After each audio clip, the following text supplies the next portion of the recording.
Hi, friends.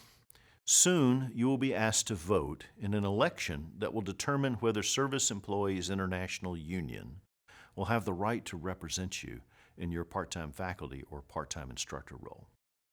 This election is just that, an election, and I want to assure you that regardless of the election's outcome, we will continue to work together in pursuit of our mission and our collective support of our students' success.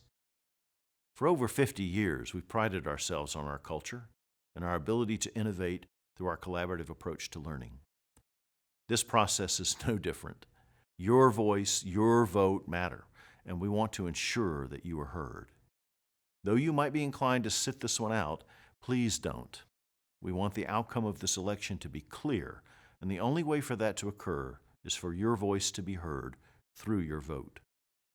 Don't forget that the outcome of this election is determined by a simple majority of votes cast and not a majority of eligible members, though all eligible employees would be tied to the outcome. Sitting out the vote is not the same as voting against representation, so please be sure to cast your vote.